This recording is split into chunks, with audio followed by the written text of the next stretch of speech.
Okay, good evening, YouTube. Welcome back to this next episode of FPL Family with me, Lee, and this is Sam. And Sam, the chat want to hear it. They want to know. We want to go into this immediately. You are fresh back from the Tottenham Hotspur Stadium. I mean, literally, you've walked in the door. We've waffed down a bit of Deliveroo, and we're here right now live streaming. So, what did you make of that today? That was a bit, game of two halves, right? To use a cliche. That was the biggest game of two halves I've ever watched, because the first half was just, as a non-Haaland captainer, sat in the stands, watching that first half of football. And he gets the assist early doors. So, for a start, I saw the team sheet. First thing I did was text you and go, "We've done the wrong thing. This is a problem. We've got a problem. Have you seen the team sheet?" And then it kicks off, and then early on he's got an assist, and I'm thinking, oh God. Here we go. This defence has got no clue what it's doing. This whole team has got no clue what it's doing. Who the hell is that clown in the touchline area? What is happening at my club? And then as the first half continues, we'll talk a little bit about it later. We will. Particularly the Semenyo Haaland thing.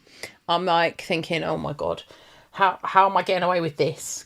How am I getting away with this? But I did think that Semenyo might do better in the midfielders, might benefit more. Yeah, absolutely. Said that on Ohana podcast. Absolutely. And so I'm thinking, maybe I'm getting away with this. Then we come out for the second half, and they hold out the number, and it says Romero's going off, and we all went, now, what's happened there? Come on. Honest opinion? So, the stands... Has he torn a strip off someone? What's going on? We all sat there and went, he's punched Thomas Frank. He's punched him. He's definitely punched him. There's definitely been a fight in the dressing room, because Frank didn't come out for a bit either. So the guys are like, is Frank on the bench? And I'm like, don't know. So I get my phone out, which is what I regularly do when I'm trying to work out who the sub is. And I zoom right in so I can work out who's about to come on, and I tell everyone. Anyway, so I zoom right in and I'm panning along the bench. I'm like, Frank's not there. Yeah. And he wasn't there for about 3 minutes, and then he appeared. I was like, oh, maybe they've not had a fight. Wiping the blood off his knuckles. Maybe they've not had a fight. But we were so much better in the second half. We'll talk about the game a little bit more, but it was honestly chalk and cheese, the performance. And Xavi Simons, that was the best performance in the second half. He's been great in the Champions League, but the second half performance today in the league, that was the best I've seen. The proper grit and fight from him. Yeah, really he come out far more aggressive. Like someone had actually insulted him, and he was just like, right, screw it, I'm just going to put myself about. And I'm like, yes, that's what you need to do. Do you know what? Mate. I honestly think he looked at it and went, somebody's got to take this team by the scruff of the neck and drag them along. And there's a nice chemistry with him and Dom Solanke. They're clearly friends. There's like a bit of a bantery thing there. I've seen it on social media over the last few days, and I was like, the two of them together seems to be quite a good combo. Yeah. And Xavi, I think, appreciates the fact that when he sends the ball up to Solanke, he's bloody well where he should be. And he's out. Simons is just like, I've actually got a striker to play with now. It's just like, thank the Lord. Thank God it's not Richarlison. We'll talk about it all a bit more in detail later. We absolutely will. And speaking of combinations, you've got some interesting insight. Stick around for this, guys, because this was good insight. You come in and you were saying to me about the Haaland and Semenyo relationship, which you don't. You've got some insight which you won't see on Match of the Day, right? But maybe it's not all sunshine and rainbows between them two, according to what you saw on the pitch today. But we will cover the game. We'll talk about all of the weekend's action. But welcome along. Welcome to FPL Family. As you'll see on the screen, 2 green arrows, Sam. I mean, bloody hell. This weekend, Liverpool, win. Yeah. Tick. Spurs draw. Tick. Yeah. Tigers, absolutely smashing the third place team. London Colney under-12s Tigers were fantastic today, weren't they? So we've had a weekend. We base our weekends on who's let us down. And we say most weekends, Spurs let us down, Liverpool let us down, the Tigers never let us down. Well, yet again, they didn't let us down. But this week, Spurs and Liverpool didn't let us down either. It's a good week. And the chat are like, you haven't got your black shirts on today. We're not in mourning anymore. We're going to be as colourful and as happy as possible tonight, because we've got nothing to complain about. Nothing to complain about. I mean, your first half and our first 25 minutes, we'll discuss it, but we're not unhappy. We don't need to complain about We're not unhappy because ultimately it got resolved. It got resolved.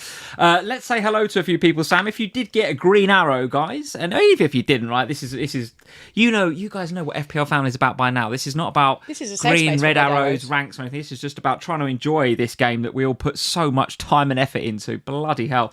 And thank you for coming back this week, because the last few weeks I've been putting a lot of time and effort into this game and not getting anywhere. And I've been a right grumpy bastard. I listened back to last week. God dear me, how you lot put up with me, I don't know. But I shall try. You went on last week. some of the rants about Liverpool last week, God dear me, the Bournemouth goal, wasn't it? But I will try. Well, I'll certainly try not to be too negative about Liverpool. Today. Oh yes, there's positives. There's a lot of positives. Some positives. In the final third, there's a lot of positives. In the defensive third, there's a fucking lot to deal with. I can tell you. He scored a nice goal for his dad. He did, and fair play to Ibra, to Ibu, because it's quite hard. That's.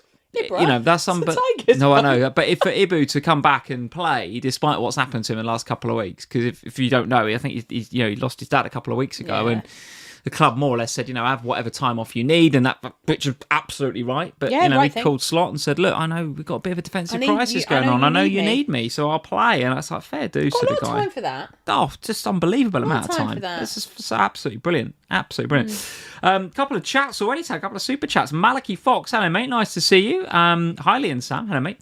Hope you're doing well. Oh, look at Sam. 77 points for Malachi this week. Get in, mate. That's a good week. That is a good week. And up to 30k. Lovely. Oh, mate, up to 30k. Finished, or still got somebody to come tomorrow? Yeah, Malachi, you done? Because, of course, we have got Sunderland versus... Remind me who they're playing tomorrow? Burnley. Sunderland versus Burnley. I know why I said it like that. If you've got a Roofs like you, or if you've got an Alderete or a Mukiele or any of these guys, maybe you're playing Dubravka this week, then there might be one or two FPL assets still to play. So Malachi, let us know if you're 77 all out. But he says it's thanks, Sam, largely to the Chelsea sub Halls. Yeah, it looks as if Liam Rosenior... Well, one thing for sure, he would have learnt a lot, I think, about some of his squad players in that first half, because there was a couple of them, Garnacho, that were particularly bad. Well, him as well. But that side was appalling. That side, I mean, Jared Bowen took the piss, didn't he, out of them two on that side? It wasn't just Jared Bowen, it was Aaron Wan-Bissaka. Aaron Wan-Bissaka looked like, I don't know, peak Trent or something. Yeah, Wan-Bissaka and Bowen took the absolute piss out of Hato. Is it Hato or Hato? Hato, I think. Or whatever. To the point where the Slack guys were like, should we all get Wan-Bissaka back in? Should we all get in the back in the biscuit tin? Yeah. And then they put some actual players on that side, and it was totally changed it in the second half. So, yeah, you're right, Malachi. It was a... He's got to learn a lesson there, because that's twice in a week he's done that, and I appreciate you have to rotate the squad because they've got a lot of fixtures and all of that. Well, he has to manage him, yeah. However, in the Champions League, he rotated the squad. They were appalling first half against Napoli, and he had to fix it, and then they were great in the second half. This time he made 7 changes. You can't make 7 changes, 3 or 4 maybe. He played a back line that never played together, and then second half, totally different ball game. But you never know, Sam. You remember he's there under his role is coach, right? There's probably a whole bunch of medical staff that are saying, here's what's available, play with that. Or, Joao Pedro can only play 45 minutes, or Cucurella can only play... I don't know. But for sure, I think he found out a lot about who we can rely on and who we can't. Oh, for sure. Who we can't. Or let's just say some of them have got to pull their socks up a little bit, and definitely, I mean, Garnacho with his... United fans will, I'm sure, agree with some of this. Some of the arm wave. You know that thing that players do? They were all a bit... Body language. To be honest, in rubbish. the first half, Chelsea, we'll talk about Chelsea in a bit, but they were all a bit like that. Like at half time, it was so weird. I've never seen a team where they all got together and kind of sloped off together or walked off the pitch. But you saw do you see the video of Sanchez, though? Yeah. You see that, where the fans are just like giving it a bit, and he's just like, chill out. It's 45 minutes to go. Relax. So, yeah. So the Chelsea fans were, I think rightly a bit aggrieved on 45, but they did the business. And a couple of my transfers in this week really paid out dividends in that game. So yeah, I'm with you, Malachi. It saved my game week as well, those two boys. A super chat from George. Hey George, thank you for the super chat. You've been a member here of the FPL Family YouTube channel for 8 months. Nice to have you along, George. Thank you, Sam, on the lovely Zoom call on Friday. Positively this weekend. Lovely stuff, mate. I've tried my best. I have tried my best. I can tell you, George, and Sam will attest to this, 20 minutes in after that Gordon goal in the Liverpool game, I wasn't very positive about things, was I, dear? I'll be honest. So to give you some insight into Lee's mood on Saturday, mate. The Chelsea game finished. Lee was feeling all right because obviously it was a bit. So at the beginning of the Chelsea game, Joao Pedro benched. He was annoyed because he was like, I knew this was going to happen. I shouldn't have done the transfers. By the way, it's all your fault. It's all your fault. I made the wrong things. I'm never listening to you again. Why'd you tell me to make these transfers? I was like, sorry, what? Anyway, we sat here last week. You guys that were here last week will remember I was very keen on playing the wild card. And you said, just do the 4 transfers early, right? Though you want to do those transfers, do them early. And then if you want to play the wild card later because things go wrong, then you can. Advice. Yes, it is sensible advice because then you would get your transfers back. You didn't need to hit the wildcard button straight away. And as it's proved, you didn't need a wildcard. Well, one of those transfers was bloody Dorgu. So... Well, that wasn't my problem. I didn't tell you to get Dorgu, did I? So you decided to get Dorgu. But George, no, you're absolutely right. After that Gordon goal and the way that it came about and the way we were getting dominated, I was not a positive. You were going around at dinner time. You said to Max, "I'll give you 20 quid, Max. It'll be 0-0 at half time. We'll be terrible. This, that, and the other." Well, listen, we'll talk about the game. It played out largely as I thought it would for the first 20, 30 minutes, but then Hugo Ekitike happened, Sam. Yeah, you sold him, didn't you? Hugo Ekitike, who I think is one of the best strikers in the business at the minute. Does he remind you of properly Torres? Absolutely does. He does Steven Gerrard. Absolutely does. Yeah, he is the business, no doubt about it. We'll talk about him later on. I've picked the perfect week to sell him in FPL, didn't I? Really, really good. That's just typical of my season. Well played, Lee, as usual. Yeah, we got Joao Pedro instead. So I got Joao Pedro, but maybe we need a bit of Hugo in our teams. We'll talk about him later on. Kingdom FC is in. I'd imagine. I imagine he was the same as you. Not happy in the first half, happy in the second. I would imagine Kingdom FC, a bit like us Liverpool fans, a bit like the Spurs fans, the Chelsea fans. Yeah, not at all happy in the first half, but second half, very, very good indeed. Very good. Niraj Sharma, nice to see you, Niraj. We've got Chatterbox is in as usual. A whole host of you in any cast is here. We've just got a handle that just says the rubbish FPL player, which is could be, I don't know, something to do with me maybe, I don't know.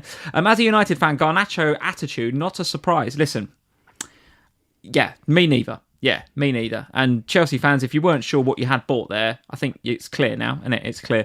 Waffle Coffee TV is in, Sam. Again, love that, by the way. Back for another FPL family live stream. Hello, Waffle. Nice to see you. Joseph Robinson is here. John Robert Knight, FPL Maggot, is in. Nice to see you all. Who else have we got? We have got the Smiths, Azzy, in as usual. Not the week to sacrifice Mr. Florian Wirtz, he says, which was a move I know you made as well, but you were very... I remember listening to you on the Ohana on Thursday. You really agonised over that. All week I missed a couple of prize rises for Bruno because I really didn't want to do it, and I really, really, really wanted to do anybody else. And I looked at Rice and I thought, can't sell you ahead of a double game week, can I? That you're probably going to get.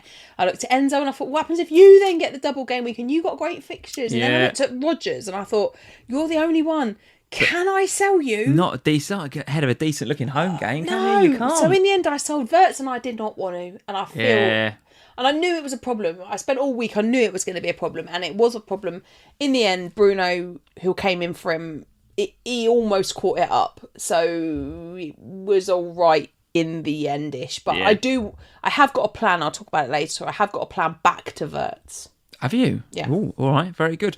War Hornet, Daniel Banks, FPL Stinky, back again for another week. Whole host of you in this evening, guys. So welcome along to FPL family. Thanks for joining. Thank you very much for joining us. Quick shout out to, we've had loads of new patrons in the last couple of weeks. We get in like fits and starts. We do there's like a week when we get a load in, and then I think it must be to do with the starts of months and when the manager of the month competition starts. Now I think about it out loud. We get a bunch of people in, and then we have a couple of quiet weeks, and then it sort of goes up again. So listen, thanks to anyone that's joined us over on Patreon over the last couple of weeks. It's been a pleasure to have you along. A lot of people joining at the manager of the month tier, Sam, which of course you get the Slack access, you get the Ohana podcast, which are free for everybody, of course, on a Thursday. But the manager of the month tier is going great guns, and loads of people in that competition now. It's probably about 150, 200 people in that competition. So yes, welcome along to our new patron supporters, and you've had a couple of Zooms as well recently, giving people some hot FPL tips. Yeah, I've had some lovely chats over the last couple of weeks with various different patrons, including, as George mentioned, with George on Friday. We had a lovely catch up about life generally. Yeah. Little chat about Fest. We talked a little bit about Fest and the fact that it's going for a 2-day. They're doing 2 days on Fest this year, aren't they? Yeah, 2 days. All right, fair and then obviously we talked FPL, and George was wildcarding, so we went through the wildcard, and I pulled some stuff apart. And actually, one of the things I did try and talk George out of was getting Romero in his team, and then he summed it up. Did he want to do that? So when he wanted to do it, I think he did it in the end. Thinking, mate. Well, I think he thought. He basically plays as Spurs' number 9, so... He did do it at the end, did he? I think so. Oh, yikes, okay. Yeah, so when he went off at half-time, I did think of George, while I was thinking, as he punched the manager, oh, God, George got him in his wild card. Yeah. But yeah, we had a lovely chat. Right. It's always a pleasure talking to George. Always a pleasure talking to all of you patrons in our community. So patreon.com/FPL family. If you enjoy what you hear and see here on a Sunday night, You can join our community, get all sorts of additional extras, but patreon.com/FPL family. All the links are in the description below. That is where you will find a bit more of me and Sam for your lives. Right, let's get on, Sam, with some of these games. As usual, I've gone to the fixture ticker, which is what I don't intend to do. I intend to go to this page here. Do you want to do Spurs first, or do you want to build to it? What do you want to start? Yeah, we can start with it if you like. I don't mind. We've kind of done quite a bit of it anyway, haven't we? But go on then, talk us through. Well, you've already talked us through the kind of, the game of two halves bit, but let's look at it from an FPL perspective then. So tactically, actually, what happened? And are we now looking at, are we looking at Spurs? I don't know, because your fixtures still are pretty tough over the next few. But talk to me about City as well, because I want to hear what you saw live at the stadium today, particularly between Haaland and Semenyo. Let's start with that. Let's start with City. You said it was a really interesting relationship between them two today. So obviously the first half, I'm in the south stand, so they were shooting towards us, and Haaland's he's so fascinating to watch live. Like, that's the third or fourth time I've watched him live, and he's brilliant to watch because he has this movement off the ball that you don't really notice when you're watching on TV, and I think that's in part because he's Haaland. Yeah. So he spent the whole of the first half moving between Romero and Dragusin. He just ran backwards and forwards between the two of them. Yeah. And I was like, what is he doing? And then I realised he was just basically trying to get them to each think the other one was marking him, so he would get a bit of space. And I think that's historically something that he has struggled with against us, is that he hasn't been given the space, because we've basically gone to Mickey, man mark him, don't let him go. Is he trying to occupy those centre halves so that it benefits Cherki and Semenyo? No, I think he was trying to get himself space to get away from, because I think he thought, if I'm next to Romero, Dragusin will think he's got it, and then I'll move. Okay. I think that's what was happening. Okay. So it didn't happen so much in the second half because they didn't go up that end quite as often. But in the first half, this was a regular thing. But what did happen is that when the ball was moving down Cherki's side, there was a lot more movement of the ball, particularly from Bernardo Silva as well, to look for Haaland and to find him. I thought he was a menace today, Cherki, as well. Cherki was horrible to watch. He was horrible from a Spurs perspective, because he was brilliant. He was difficult. He was involved with everything. He's got this slight arrogance about him. He kind of swans around the pitch as if he owns the place, which obviously from a Spurs perspective, I was like, I don't like that. He does sometimes, doesn't he? He does. But from a football perspective, I was like, that's what I want in my players. I want my players to walk around the pitch like confidence, that. Attitude. I like that. Anyway, he was fantastic. But what was really interesting is that when it came down the other side via Semenyo is not looking for Haaland. Semenyo is looking to score a goal. And you said this on, I don't know if it was here last week or on Ohana last week, but he's not looking to pass the ball. He's looking to get the ball, run with the ball, and put it in the back of the net. He wants to be the goal scorer, no doubt. No doubt. Unlike Doku.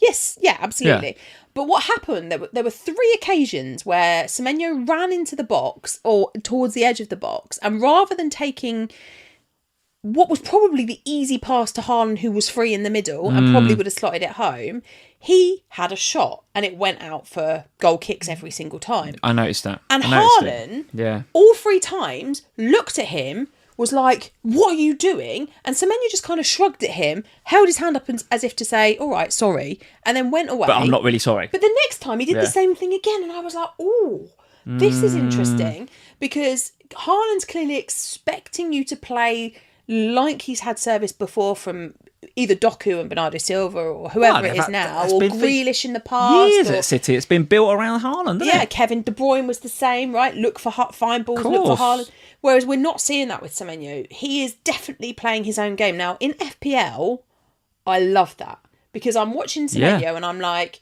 you're getting the ball, you're taking your own opportunities. Now, all right, they don't always pay off, but one of them did today. But from a Haaland perspective, he wasn't. The first half, it wasn't him that was really the danger in there. I was like, Cherki's the danger here, the big danger, and then Semenyo maybe second with the opportunities. And in the second half, we kept him very quiet. Dragusin was on him all the time, and it was very clearly, Dragusin, it's your job. Once Romero went off, he is your job, and he did a good job managing that out. So I thought it was fascinating to watch it, because I was watching it thinking, we were told Semenyo has been signed to take the goal burden off Haaland. Those were the words, weren't they? Those were the words. Is doing. Yeah. And Haaland's not happy about it, I don't think, because Haaland is not getting the service, therefore, from that side of the pitch anyway. Will Pep look at it and go, well, he scored again today and he is doing what I've bought him to do, which is take a little bit of that goal burden away? Or will he dislike the fact that actually he had so many shots in that first half and was a bit wasteful? Because we know that Pep doesn't really like that. He likes his wingers to be efficient and not be wasteful, right? Maybe, but I think, you look at it and they were so good in that first half. Like, they were 2-0 up. They should have gone on to finish that game. Like, realistically. They were cruising, but they were good in that first half, but they were only like a 5 or 6 out of 10. I mean, Spurs we'll talk about Spurs in a minute, but they were absolutely woeful. So City did play all right, but yeah, could have been more than 2, couldn't it? Easy. It should have been 4 or 5 going into half time. Yeah. And that was City at like half-hearted, really. Yeah. Cherki was great. Semenyo was good. Everyone else, I mean, I was watching the game with Gay. He sat on my bench thinking, what have I done here? Like, have I been completely blindsided by Spurs loyalty that I've benched 6 points here, because we just didn't look like we're getting anywhere near the goal. And what do you make of that, the first Spurs goal then? Because that nearly went down as a Gahey own goal, but in the end it's gone down as a Solanke goal. I'm not sure it was a Solanke goal. Well, whether it is or it isn't, it's a foul, right? It's a foul. It's no doubt. They looked at it for ages. They did look at it for ages, and as usual with VAR, they've messed up again. I mean, Pep was absolutely fuming in his post-match, and because City have dropped points, I don't really care. So I'm quite happy about it. But in a cold light of day, if that's against my team and Solanke had gone through the back of Van Dijk, and because I'm with you, I don't think Solanke does touch it. No, he doesn't. I think what happens is he kicks the back of Gahey, and because Gahey's been kicked, he then kicks it into the goal. It's a foul then, isn't it? It's definitely, in my view, it's definitely a Gahey own goal. And well, it is, yeah, but it's a foul, so it's not a goal. It should be ruled out. Yeah, probably. I mean, to be honest, I've only seen it twice. Once go live, and then once when they showed the replay on the screen. But to be honest, when they showed the replay on the screen, it was after VAR. So we were back celebrating again then, because we all celebrated. Yeah. The VAR was awful today. It was so long. Yeah. We had 9 minutes of extra time. There were no injuries. It was because the VAR went on for such a long time.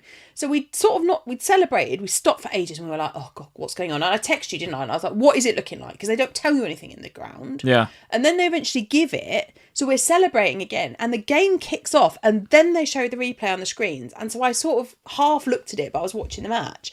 So I haven't really seen it back. But on first glance, it happened in front of me. I was like, that's an own goal. Whether it's a foul or not, it sounds like it was.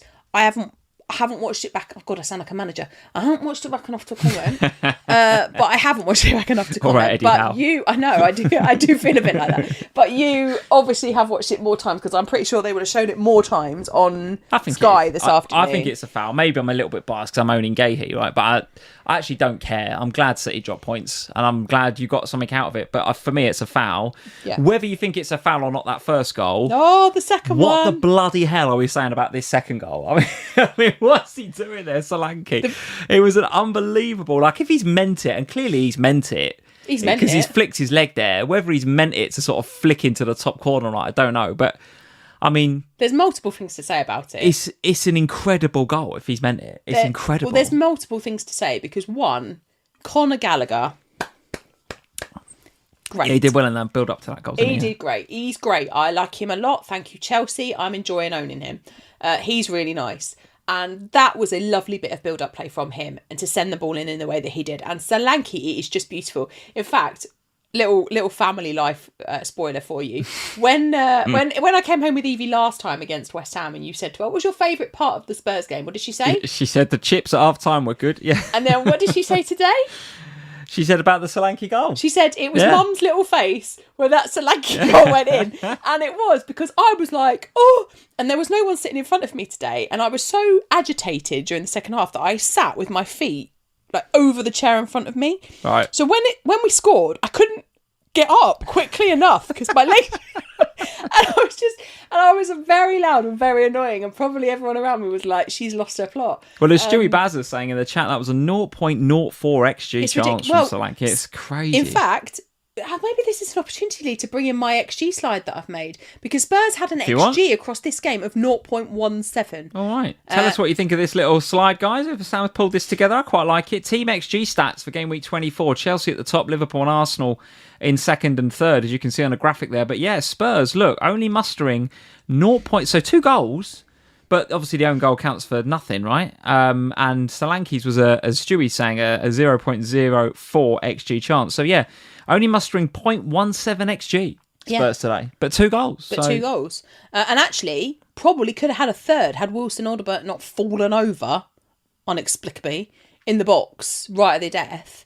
So yeah, I mean, I find I don't know with you guys, but XG is something that I look at regular. Like, for me, and yeah, we like it, don't we? I think you either love it or hate it. It's a bit Marmite, isn't it? Right? But I like it. I think it helps tell the story of the game, right? And I think sometimes what I like to do is when I'm watching the games, particularly if I'm watching them back on Match of the Day and things like that, I think it gives you a real insight, because sometimes on Match of the Day, you know, you don't necessarily see the whole picture of the game, whereas I feel like the XG does give you that, especially if they're not one of the big featured games. If you're just watching it and you get a short version, you don't see it. So from a Spurs perspective, like, I actually thought, when I saw where we were on the XG stats for this week, I was like, oh, was it really that bad? And then I thought back to it and I was like, yeah, because we actually didn't have any opportunities, but we've scored 2 goals, but they've really come from nothing. The challenge with Spurs, though, if I look at, and you'll see now on the fixture ticker if you're watching on YouTube, right, it's Manchester United away next, which is, you know, very tricky, right? Given that they've won 3 in a row now, only 2 more, and that lad can get his hair cut, right? Then it's Newcastle, Arsenal before London derbies against Fulham. Well, 3 London derbies in a row: Arsenal, Fulham, Crystal Palace, and then a trip to Anfield. The Fantasy Football Scout fixture ticker, as you can see on screen over the next 6, has them rock bottom, Spurs. Again. Rock bottom. So it's very, very difficult to invest. The question that I do want to ask you, though, Sam, if I go back to the XG stats, is look at City there, right? 0.88. So what are we saying about their attacking assets? We've all got Haaland. You and I have got Semenyo. I assume for you, Semenyo's going nowhere. He's certainly not for me. I think he's good value, and he's over 40% owned, right? So every time he scores, if you haven't got him, it's a bit of a blow, isn't it? But Haaland now, I mean, I quite clickbaitingly put in the title about, you know, should we sell Haaland? Did you? But should we? I mean, what the hell's going on with this guy? That's now 1 goal in 7 games for Haaland. City really not, as this graphic suggests, you know, racking up the XG, whereas you've got Chelsea with Joao Pedro top for XG. You've got Ekitike ripping it up now for Liverpool, who got over 2.2 XG. I don't think many of us are going for Gyökeres at Arsenal, although he did score this weekend, so, you know, maybe we are. What do you think? Should we even be entertaining this selling Haaland thing or not? Is it complete madness? Well, so to be honest, so when he gets the assist early on in this game, and I'm like, oh gosh, he's definitely going to kick on now, and I've made the wrong call here by not captaining him. But after that moment, there was not a single moment where I was worried about Erling Haaland again. But as Esbam says in the chat, right, we don't need the money. That's why we're all keeping Haaland, is because we don't really need to sell him, do we? Well, especially with Saka not playing this week because it's hip injury picked up in the warm-up. Cole Palmer, I mean, you can go there, but you've got Joao Pedro and Enzo, who look actually better picks and are both significantly cheaper. Salah's still not at it. Salah's still not at it. Yes, Bruno's there, but Bruno's probably most people's most expensive midfielder, and he's actually not that hard to get to. You can have him and Haaland together quite happily. I think that is why people still have him. I think is that, plus the fact that he is so heavily owned. So this week was the lowest captaincy tally since game week 16 for Haaland. Was it? Yeah. Okay. So obviously, so people asked. As a whole FPL game, we are starting to move away from Haaland captaincy. Yeah, so people are starting to go against it. Well, last week there were 7 million Haaland captains, just over 7 million. Right. This week there was 5.6 million. Interesting. So that's a big jump. That's 1.4 million managers moving away. Now that 1.4 million is not this. It's not just us, the engaged little bubble of community that we have over here. That's a broader section of people that are doing that. So I think that's where people are changing their thoughts on Haaland. I don't think many people, rightly as you're saying in the chat, I don't think many people are selling. And when you do look at the sale numbers, he was at points this week, he's ranged between he's always been in the top 10 most sold, but he ranged from being the 3rd most sold to about the 10th by, I think, time the game week deadline passed. Yeah. But when you look at the numbers of people, because he is so heavily owned, the actual percentage of people that are selling him is very small. So in terms of the number of transfers out, it was high, but the percentage of his team owners that were selling, quite low. But I think what's telling is the move away from the captaincy. Yeah. Because in that moment, what we're really saying is, I'm going to have you. We're hedging our bets. I'm going to have you because I don't need to sell you and I don't need the money for somebody else. Yeah. But I'm not going to captain you because I think I can play the upside of somewhere else. And when I look at game week 25, and we'll talk about our teams for next week for game week 25. I'm not captaining He's not my bus captain at the minute. No, I'm not captaining him next He's week. not. No, he's not for me. In fact, I'd rather captain a Liverpool player against them. Would you? All right. Well, let's discuss that then. So let's go straight from... Cool, this is an FPL family live stream, and it's straight from Spurs to Liverpool. Come on, then. I can see you all... We're not going to talk about any Spurs players. I can see you... Okay. Well, I think we concluded... Did we not conclude that the fixture... I mean, you're not, are you, with them fixtures, or are you? I mean... No, I'd make a case for Solanke, or no? I would make a case for Solanke. Would you? Go on, then. I thought he was great. He gets the ball, he works hard, his relationship with Xavi is improving. We don't have any of the... So the Champions League, we've not got to play knockout stages because we qualified automatically and we're happy about that. And not only that, we're not in the FA Cup anymore, not so happy about that. So we don't have to worry about that. We don't have to worry about any League Cup because we're out of that. Look how happy you are, by the way. What? We got the point today. Spurs drew at home and look how happy you are. Lee, this completely confirms my narrative that we are City's bogey team. I was saying that all week. I told everyone that I thought the midfielders would do better against us than Haaland, and they did. I tell you what, at half-time, I didn't know what I was going to say to you on this live stream tonight. I didn't know what I was going to say. I just thought, what am I going to say? I can't go... I was ready to go in. It was so bad. It would probably have been best to just skip the game. Yeah. Yeah. But the point is that I think you could make a case for Dom Solanke. Whether you would actually invest right now, I don't know. But we always score goals. We can be terrible like we were today. We can have no XG like we had today. But weirdly, we always do score goals. You can't trust Solanke. Like the chat is saying, the chat are right. You can't trust, like even today, he's rolled his ankle. So, okay, it doesn't sound as if it's too bad. But he's gone off, he's injured, he's blood. You can't trust him. He'd be fine.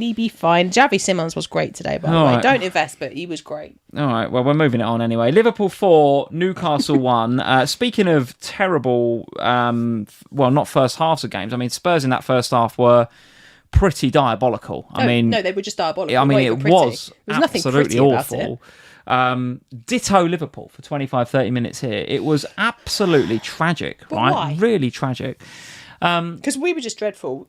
We always are. But what was your excuse? Well, I thought Newcastle game plan was working out perfectly, right? If you look at the way Newcastle set up, they played in that kind of like that fight, sort of the five at the back, and City, they sort of sat deep when they didn't have the ball. Yeah. He played, and he came out after the game, didn't he, Eddie Howe? And he said, well, look, I wanted to play Gordon and Elanga and Barnes and all the quick players because what I wanted to do was sit and frustrate and hit them on the break quickly. It's like, yeah. That is how you beat Liverpool. Well, and if you can throw in the odd set piece and the long throw-ins, then even better because we're crap at defending them. And that's what they did for 25-30 minutes. And the game plan worked perfectly.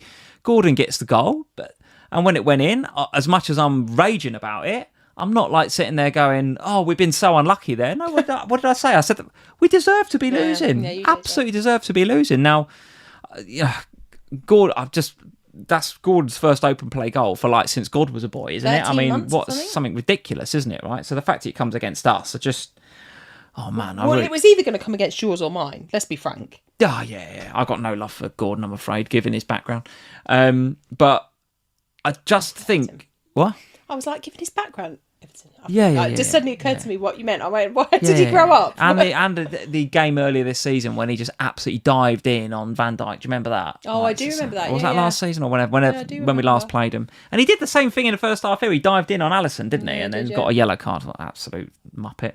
Anyway, after he scored, I don't know what happened, but the the lads just turned it on, right? The lads just turned it on. Throughout the whole game, that first 30 minutes, the defending was diabolical, by the way. I mean, diabolical. There was one where Gravenberch just apologetically threw a leg out, and I think it was Gordon that went over, and then Barnes hit the post from the free kick. I remember. And you can tell I was fuming, because Gravenberch was just like, I'm like, mate, that's such an apology of a tackle. It's awful. You did say that at the time. You give away a free kick there, and they've got players like Barnes and Gordon that can take them. It's like, what are you doing?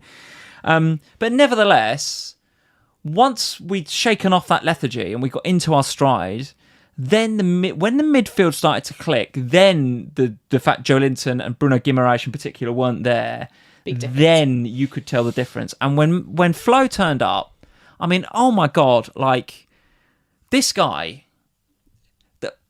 So all the spreadsheet guys love him now, right? Because he's starting to tick over the goals and the assists. What did I say? When he first come in and he's like went 7 without getting any goals or assists, I sat here week after week saying, look, this guy is a baller. Unbelievable player. Unbelievable player. But now he's not only starting to get to grips with the league a bit more, he's starting to settle, right? Honestly, the crap around him is starting to get a bit more on his wavelength. And he's always been like, people just say, oh, Wirtz has suddenly decided to turn up. No. Wirtz has been there since day one. But now he's getting even better and even better and even better. And the relationship with Hugo Ekitike gives me, here you go, George, some positive hope for the future, right? I have absolutely zero hope about our defence until we do something about it, like get a signing in. How we've missed Gahey is unbelievable, right? But put that to one side, the future looks very bright from an attacking perspective, mainly down to them two. It's Torres and Gerrard Mark II. Looks great. What was really interesting for me today is that I sat here last week and was really annoyed by Salah's involvement in that game and the impact that it had on Wirtz and others, because it felt like they would get into these decent positions and then they just look, where's Salah? Send the ball to him. Yeah. Whereas it almost felt like somebody had said to them, no, if you're in a better position, you do not have to pass. You just do what you're going to do. He still did it a couple of times. If Salah's in a good position and you want to send the ball, do it. But when you're in the better position, you shoot. You take the shot. Well, his goal is exactly that, isn't it? Yeah. And so as soon as that started happening, I was like, here we go. Here's my problem. Because now that's what had frustrated me last week. Now, I had no real choice this week, I didn't feel, with the fixtures the way that they were, but to sell Wirtz, because it was this game against Newcastle and the game against Man City. But I said on Sky and I said on Ohana, I was worried because they're 2 home fixtures against teams that will play, and I worried that Wirtz might actually just be able to just turn it on as long as he allowed himself and didn't feel constricted by Salah's presence, which is kind of how I felt he had been for the last couple of games, that he'd felt, I don't know, a bit like, oh, I've got used to being the man here while you were away at AFCON. You've come back. Now I'm like... Yeah, it's the big dog thing, isn't it? That a little bit of a bum fight going on there. Whereas I feel like it was very much Wirtz today. And you're 100% right in what you say. He's building his confidence. That's the most important thing. He is. And his relationship with Ekitike is great. I think that will only bode well for the future. I think as a Wirtz seller this week and as a Ekitike seller for you, I guess, you'll probably be similar. I knew that this was a short-term sell. Like, I'd sell for Newcastle and Man City, but after the double game week in game week 26, whichever way that plays out, maybe before, to be honest. So if Chelsea turn it around on Tuesday night, I probably won't hold Rice. And if I'm not holding Rice, I'll just go back to Wirtz. Yeah, that's what George is saying in the chat. Rodgers to Wirtz, Sam. Well, Rodgers can go to Wirtz. You've got the money to do that, right? If you wanted to. Yeah. So I can go Rodgers to Wirtz easily. That's no big deal. I can go Rice to Wirtz easily. That's no big deal. But obviously I've got to wait and see what happens on Tuesday night in terms of Rice's position. But I'm not wed to holding Arsenal if they don't get the double in 26. If they get the double, I have to hold. All right. Let's have a look at these the Liverpool fixtures then. They are reasonable. Of course, it's the City game up next, right? Game week 25. So City versus Liverpool at Anfield. And I have to say, having watched City in that second half, particularly in that second half against you lot, struggling to deal with, when you went a lot much more direct, right? And I do think that I do think that Wirtz can get a hold of that midfield and Ekitike running in behind, right? City are not going to be a team that sit back and defend, low block against us. Nor were Newcastle really. I think they did in the first 30 minutes. Like I say, their game plan was there. That was their game plan to do that. But once we got a couple of goals, 2 in 3 minutes, they kind of had to come at us a little bit, and then then it's like, well, we win 4-1, because they come and attacked us. That's why I think we've got. Here we go, a bit of Liverpool bias. We've got a really good chance of winning the Champions League.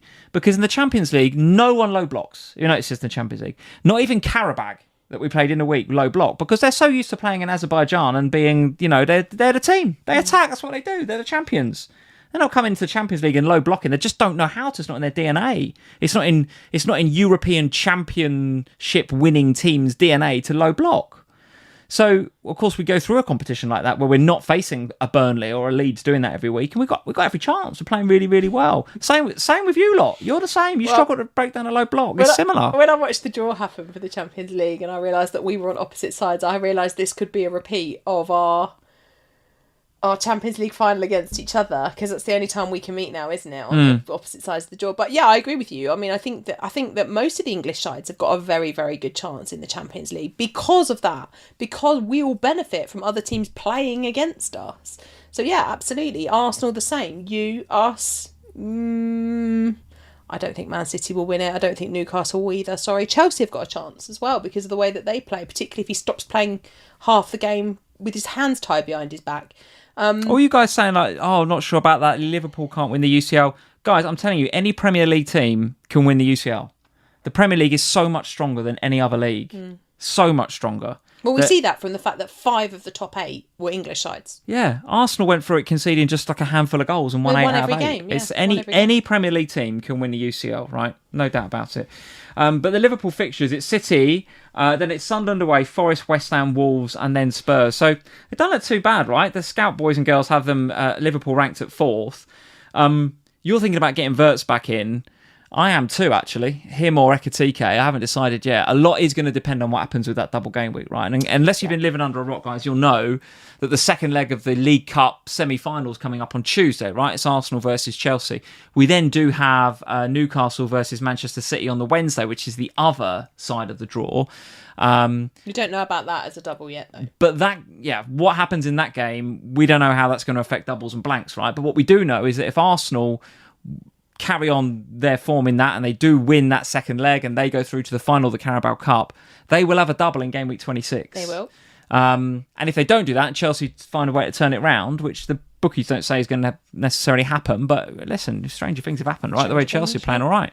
Then Chelsea will get a double in game week 26. And if Arsenal do it, then Wolves will as well. And if Chelsea do, then Everton will as well, right? So there's one of the big bits of advice we have to give tonight is like if you absolutely have to spend a transfer now, then fine, but absolutely hold it if you can until Tuesday, because once that game plays out, we will know a lot more about a big double game week coming very, very soon in game week 26, right? And if you're not on your free Arsenal, or you're not on your free Chelsea, you might want to do that. And I suspect that actually if Manchester City win that game, that they will also get their double put in 26, because it makes sense to get the Champions League ones done early. I think with Newcastle it's a bit more up in the air because obviously they have to go through the playoffs and all of that stuff before they get to the round of 16. I think that's why that one wasn't announced. Yeah. But yeah, it absolutely makes sense, because I think the way, for most managers, Ekitike and Wirtz were very heavily sold.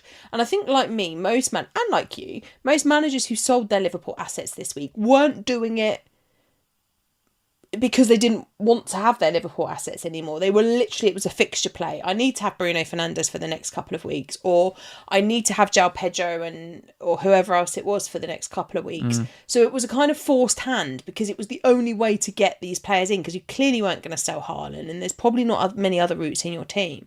Whereas I was looking at it immediately, and I think I said on Ohana, like, I'm already thinking about what is my re-entry point for Wirtz. How do I get him back in? Because after the Manchester City game, and by the way, had it not been for Bruno Fernandes' fixtures over the last or the next few weeks, I'd have just held Wirtz through the Newcastle and Man City games. Like that, the games themselves didn't put me off. No. It was just Bruno that was kind of putting me off, if you like.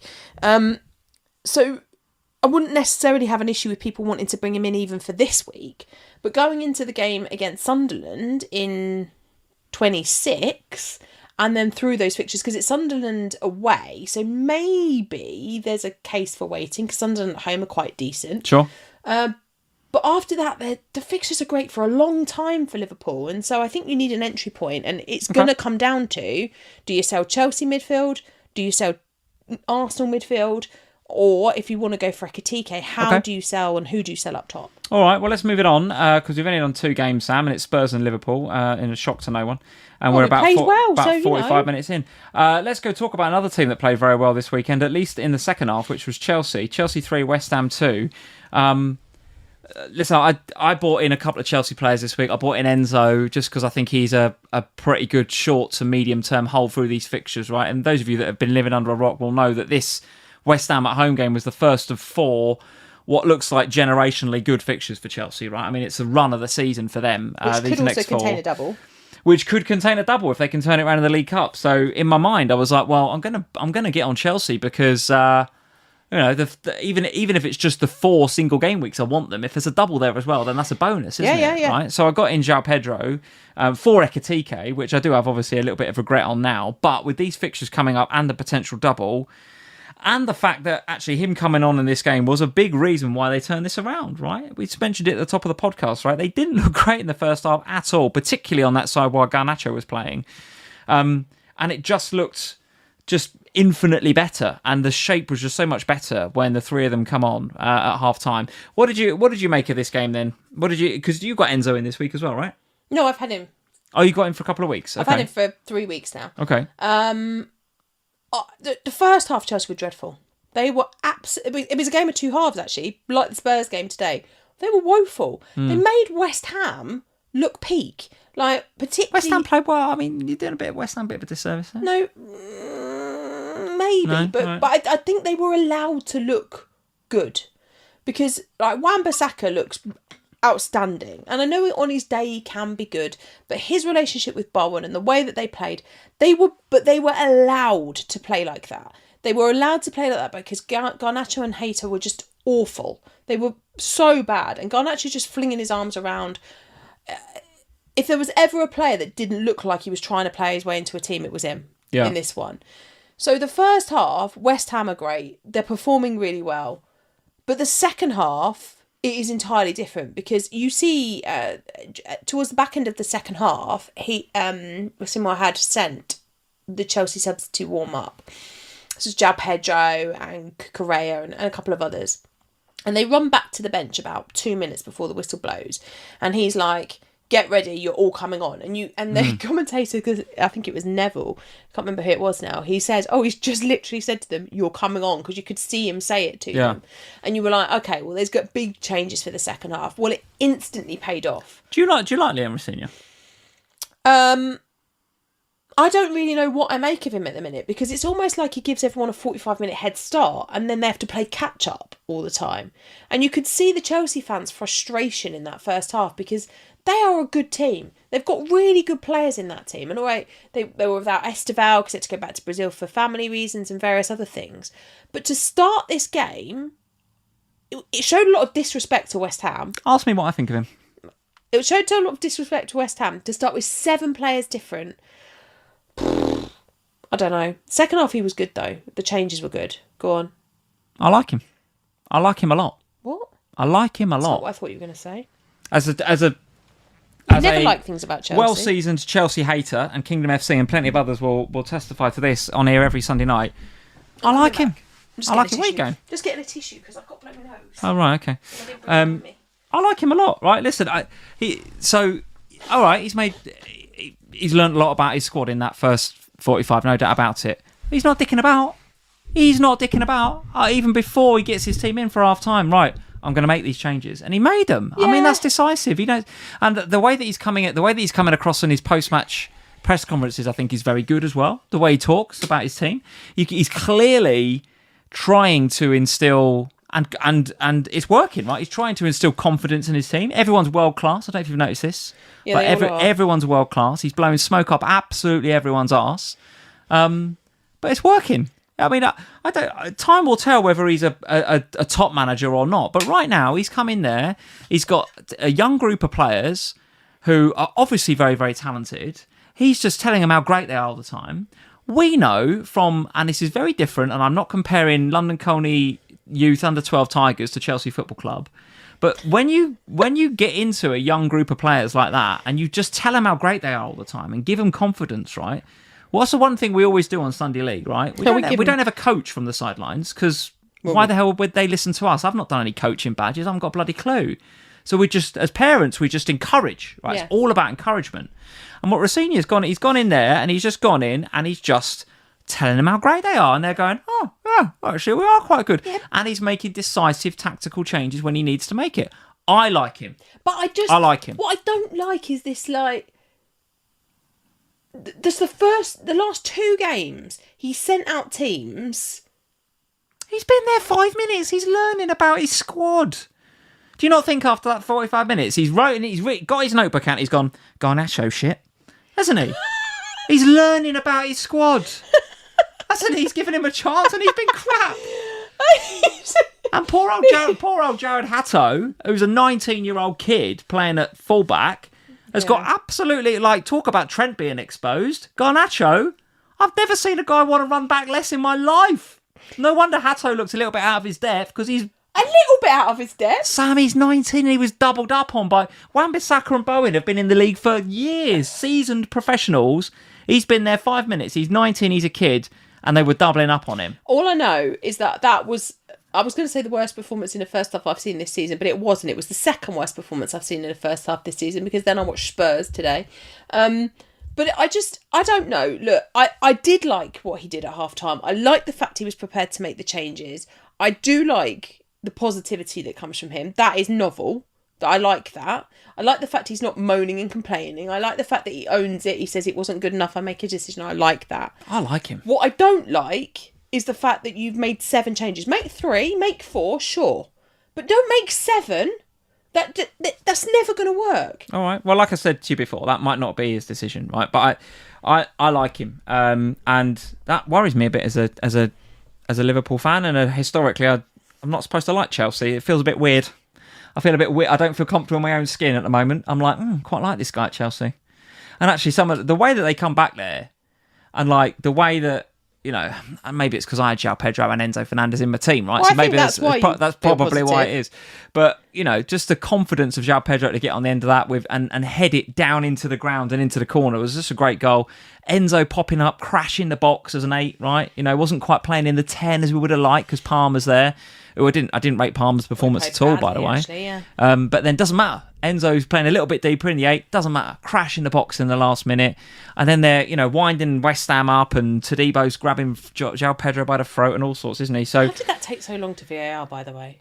Because there was a lot to sort out, right? And probably, like I said to you at the time, they were trying to let it calm down, right? Did you see Tadebo? Looked like he was going to kill somebody. If the ref had gone over to him and went, right, you're off, mate, Tadebo would have literally slapped him, I think.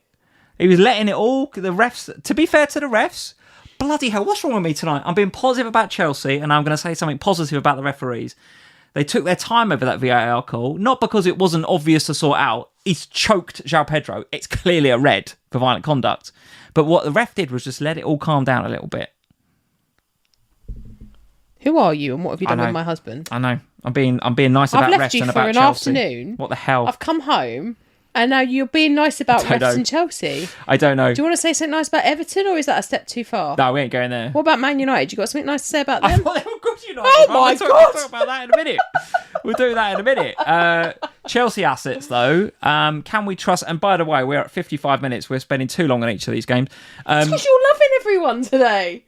What do you make of their defence? I can't trust the defence. Well, that's why I didn't invest on wildcard, and I won't invest now because I don't trust them as far as they can throw them. Yeah.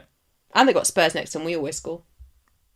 Spurs have got Chelsea next, have they? That's Man United.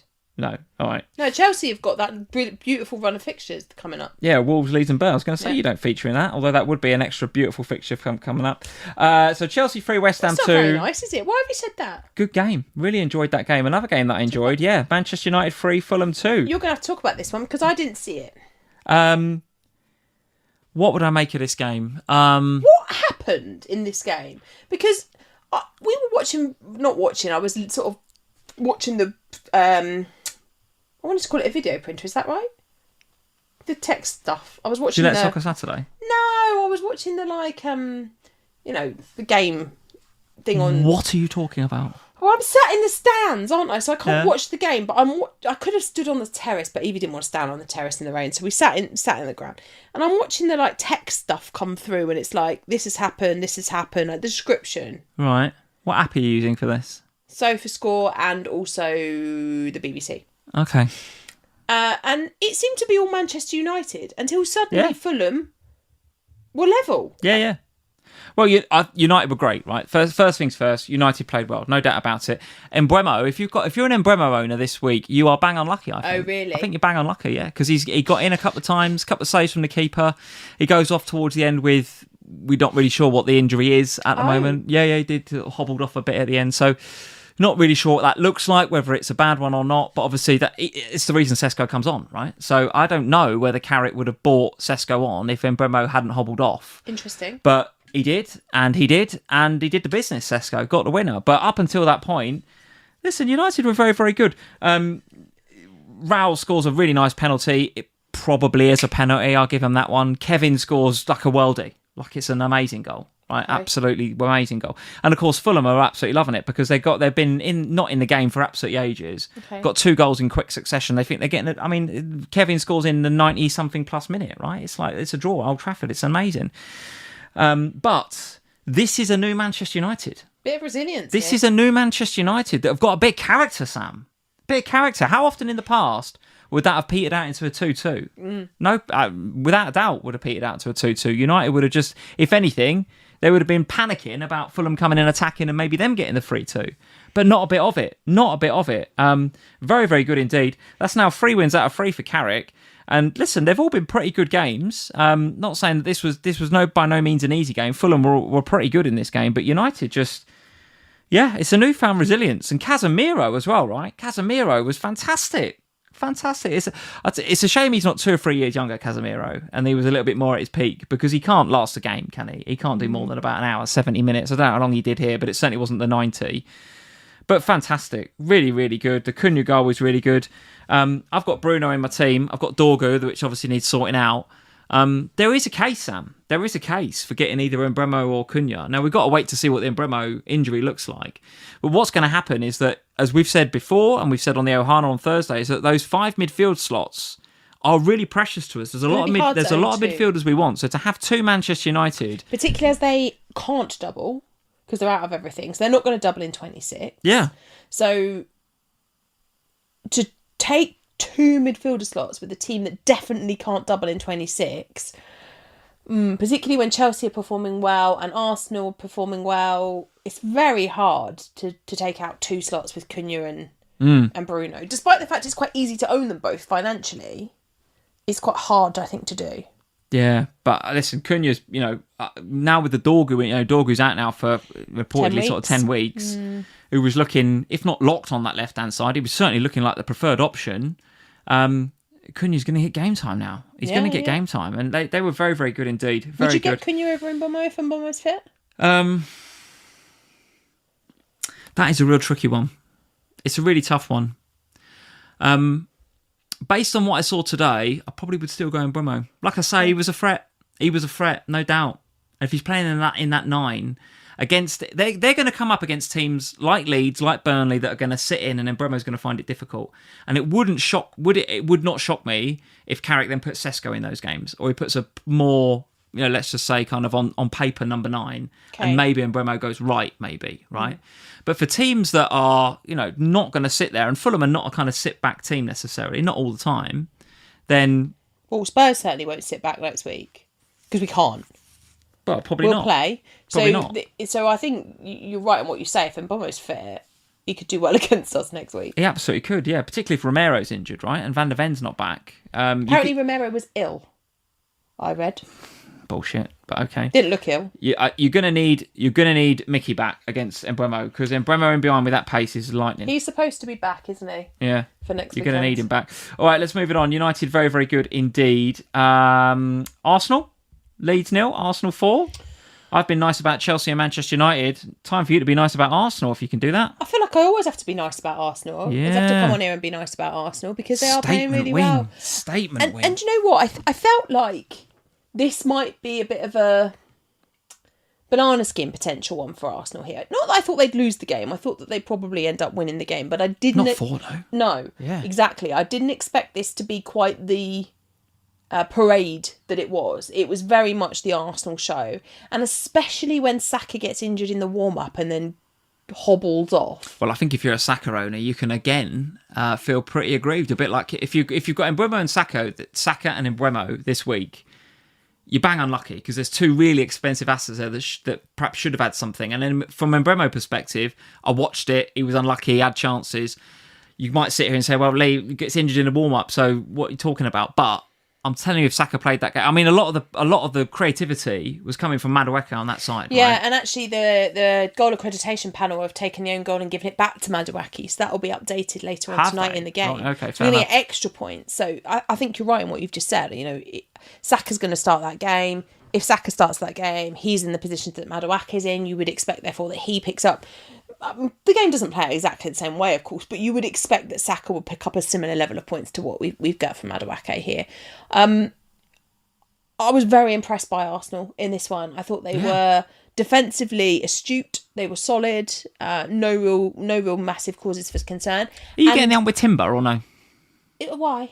What? Because of the bookings? Well, he is very expensive. He doesn't like a DEFCON. Yeah, but he does love a yellow. DEFCONs weren't hit massively in this game anyway. And that's in part because Leeds didn't do a lot of attacking. So you actually need a team to attack you if you're going to get defensive contributions because you have to defend in order to get them. Gone. Yeah, I know, but like when you look, like Rice didn't get them and Rice gets them all the time. Like the midfielders weren't picking them up. The defenders weren't generally. Gabriel gets them, but Gabriel does everything, doesn't he? I think with Tim, he had chances this game though. That's what frustrated me a little bit. It's just like, okay, it's a 5-pointer, but his XG was big. It's what could have been in this game. He got into positions, and you're just like, and he has flattered to deceive a little bit, because he's doing that the last few weeks. He's getting into positions, and you're just like, holy shit, how's this guy not double-digit hauling every week? And I feel like with him, the minute I sell him, there's a 15-pointer. Do you know what I mean? But I also think that most people have already got Gabriel now, and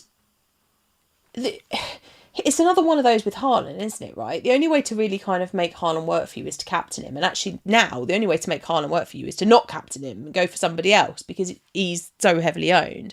In this one, if you've got Gabriel, the only way to differentiate that Arsenal defence is to have 2 of them. Yeah. And the fixtures are good. And this one, I didn't necessarily expect a clean sheet in this one. I thought that there might be I thought Leeds at home, they score goals. I thought maybe they might be a bit better than they were, to be honest. Arsenal, they were really, really good. They were really good. I felt a little bit aggrieved that I didn't get more out of Timber and Rice. I did on a different day. They both probably get something. There's a little bit of concern about Rice now in the FPL community. He's not necessarily picking up the points on the regular like he was a few weeks ago. Although even a few weeks ago we had the dodgy. I remember the sort of O'Brien playing netball or playing volleyball, whatever it was, when he sort of handballed that Declan Rice corner for the penalty. And then there was an own goal. Then there was an own goal. So he kind of jammed points, didn't he, for a couple of weeks, And then we sat here and went, well, he's still in those positions. He's taking the corners. So if he wants to jam some points, we're happy about it. And also, but maybe we've had a bit of a regression to the mean over the last 4 weeks, right? Because he's maybe been overperforming his XA a little bit. Yeah, maybe. But then equally, they've got a double game week probably coming up in 26. Yeah, so you're not selling, and I think, if, like I said before, if Chelsea beat Arsenal on Tuesday evening and end up being the ones that go and play probably Manchester City in the League Cup final... Mm-hmm. Then there will be a conversation to have around Rice, and you will look at it because you'll have to, because these midfielder spots are so important. Now, maybe you give Rice game week 25 and then you swap him for Wirtz in game week 26. But if Rice doubles in game week 26, then you have to hold him. And I think it'll be after 26 in the double. Maybe that's the moment where we start to think about, well, should we get an exit plan for Rice? And does it perfectly... Yes is the answer, by the way, align with getting Wirtz back in for Liverpool, because the Liverpool fixtures at that point onwards look great. Right. Plus the fact that obviously if they do double in 26, they're also going to blank later on. So we just have to be mindful of how the next few weeks pan out. But I'm not doing anything with Rice until Tuesday evening's panned out. All right, Sunderland at home next, so you're definitely keeping for that. And then 26, like you say, potential double. You've got your 3 Arsenal, haven't you? You've got Gabriel and Timber and Rice. I have. I've got 2. I've got Gabriel and Timber. And I took Saka out for Bruno Fernandes, one of my many transfers this week. That worked. So I do have... Well, it did work, yeah. But more importantly, it does give me a little bit of flexibility. Well, this is the question, isn't it? This is the question. That's why it's super interesting. If Saka is if it's a niggle, as is being suggested, and he's coming back next week, then... I probably won't go there because I think it messes up my team structure too much to get him in there. Although with a bit of tinkering, Rodgers to Saka could work. So I've got some money in the bank, but it would mean a -4 probably. But if Saka's out for a bit, maybe Madueke for the double is not like terrible, is it? Do you know what I mean? Maybe not. It's not awful. It's a hip, wasn't it, with Saka? Yes, I think something like that. Yeah, something like that. And if you look at 26, if you look at so City's fixtures at home to Fulham, so yeah, okay, you can talk about having Haaland captain again if you want, but the reality is most of us I think are going to go for an Arsenal player if they double in 26. And at the minute, sitting there with just them 2, pretty good chance I'm going to captain Gabriel in game week 26. I probably will as well. Yeah, pretty much. However, if Saka's out for a bit, and it looks like Madueke is going to play those 2 games in 26. Is Madueke captain in 26? I mean, it's not. There's a lot of things that got to happen. Did you ever think that you would sit here? No, of course not. But again, I'm talking about taking risks and going against the grain a little bit. Yeah. At the moment, it would look like Gabriel for me, I think. But I don't know. I certainly, and that's why I ask you about the Rice performance, because I don't know if I'd want to double... Would you want to captain Rice in double game week 26? It's not terrible, is it? But it's not terrible, bit uninspiring. I think I'd rather go Gabriel, yeah. Yeah. Okay. All right, Leeds, from that perspective, you've got DCL. What are you doing? I wanted to sell DCL this week to go for Joao Pedro, but one that would have caused me a massive benching headache, and 2, I just wasn't convinced that Joao Pedro was going to start. Now, he didn't, and that was right. But I almost certainly will sell Calvert-Lewin this week for Joao Pedro, because now I am expecting Joao Pedro to start the game against Wolves. But obviously I'll just wait until Tuesday evening's done and just make sure he makes it through the game, because what I don't want is to end up in a Dorgu situation.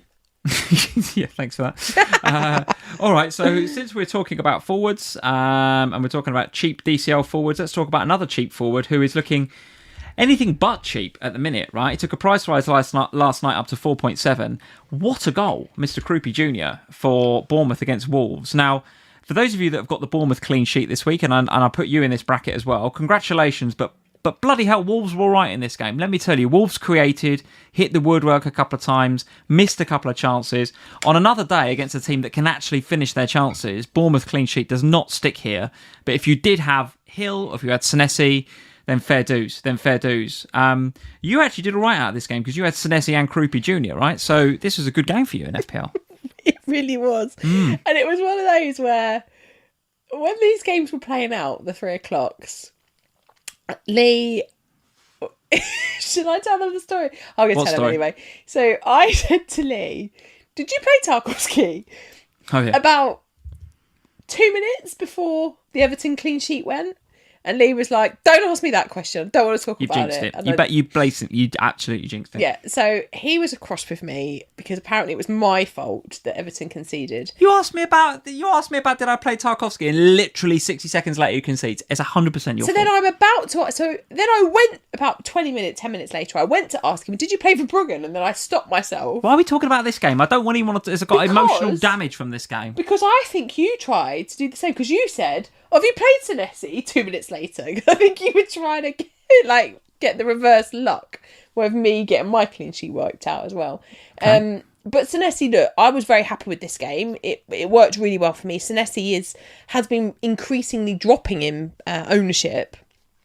Well, over the last couple of weeks, he's gone up a little bit again, but he has been acted as a bit of a differential pick for me this week. Did well, improved my rank because of him. Obviously, he's a DEFCON monster who loves to pick them up. But I do think that James Hill is a really nice, viable alternative for... Well, have a look at these fixtures, right? It's Villa at home next. Everton, West Ham, Sunderland, Brentford, Burnley. The Fantasy Football Scout ticker has them top Bournemouth over the next 6. Now, Villa at home, not an easy game. But as you rightly say, Senesi is a DEFCON monster. And James Hill, we have to give him a shout out, really, because he's that bit cheaper than Senesi. He's 3.9 Hill. I mean, it's unbelievable. And he's hit, I think, 5 out of his last 6 games DEFCON. Yep. So he's matching Senesi pound for pound right now. The easiest Dorgu replacement? Yeah, probably. Yeah, probably. I'm looking at it going, well, that's probably the least sexy transfer I've made this season. Dorgu to Hill. But don't half make a lot of sense, doesn't it? Yeah. Does make a lot of sense. So just have him there, 3.9, great value, roll him out when I need him, bench him when I don't. Yeah, it does make a lot of sense. If there came a time where I really needed $1 million, that would be where I would take it. Yeah. I think so. Talk to me about Bournemouth from an attacking perspective, though. Kroupi's looking like... Well, I don't know. Mane in this game, right? I thought Mane was pretty good. He had one ruled out for offside, and it was in the build-up, so you can't... it wasn't as if it was even that close, I don't think, that offside call. But still, he's in that position to score the goal. If Arsenal do end up beating Chelsea on Tuesday, then, of course, Mane will have a double game week in game week 26. So maybe he is still looking like maybe one to have. But I think in the battle of the cheap third forward, I think Kroupi, for the longer term... is looking pretty nailed on, I think. If you want to go for Mane in the short term, because of that double, I don't mind it. But Kroupi looks like the one to have. He's going to get game time, isn't he? And even Areola in his post-match was talking about how, he was talking about the relationship between Kroupi and Evan Nilsson. He was talking about what the team benefits from when they play together. Yeah. And in that post-match, there wasn't a bit of me that just thought, oh, is it one or the other? A lot of what Areola was saying for me was... them playing together is great for the team. He kept talking about how do we play... Kroupi's been playing so well, we have to think about how we play them together. Yeah. Which was, as a Kroupi owner, perfect. Great. That's exactly what I want, because I don't... What the problem we had with Guiu is that we had this cheap forward who was great for enabling, as in you could free the budget, but doesn't play. No. Whereas with Kroupi, I mean, part of the problem with Kroupi now is that as your cheap forward... he's the one you should want to bench every week because he's the cheap one. Yeah, but with them fixtures. I'm going to struggle to bench him, which is why doing Dominic Calvert-Lewin to Joao Pedro is a bit of a problem for me, because it's going to have an impact on Kroupi's minutes. Yeah, who'd you bench? Yeah, totally. Yeah, totally. And I do want to give a shout out to Ryan as well. He come on not for very long, but when he was on the pitch... it's good, wasn't he? Have they got another gem here, Bournemouth? I don't know how they do it, Bournemouth, but... is this another gem here? I don't know. He's played at Vasco da Gama, young player.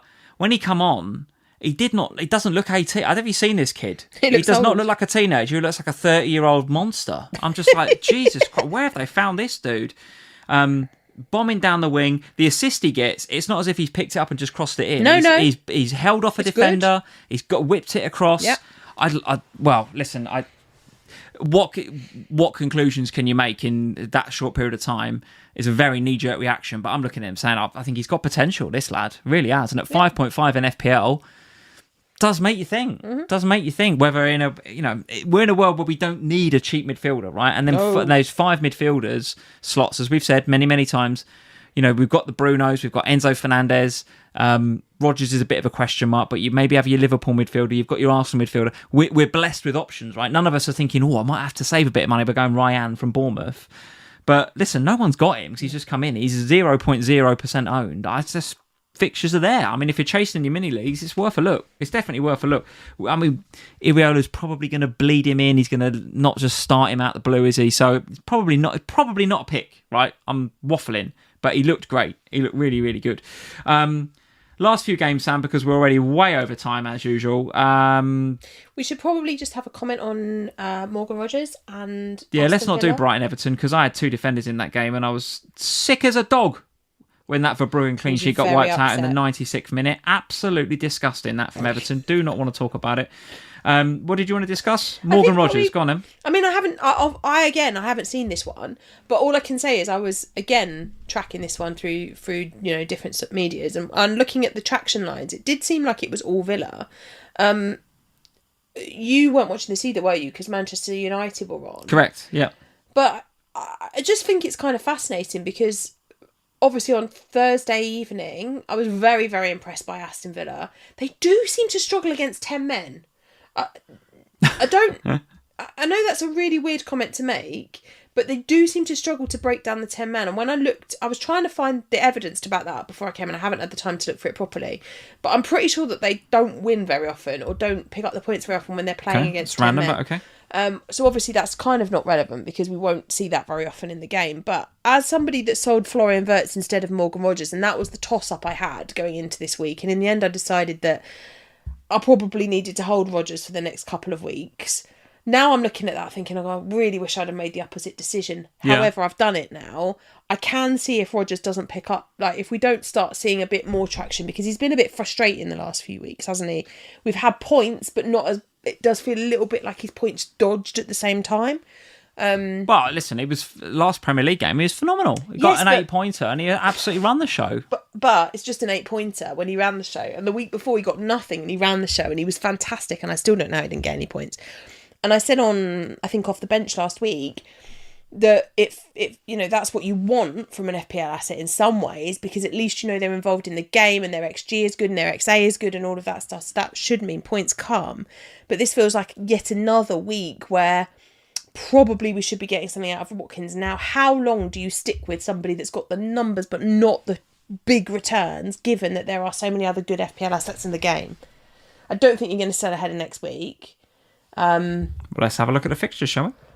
Mostly because Liverpool have got Manchester City, but afterwards I can see me wanting to swap back to Wirtz. So it's Bournemouth, Brighton, Leeds and Wolves up next. So the fixtures are pretty good. There's no doubt about it. The fixtures are there for Rodgers.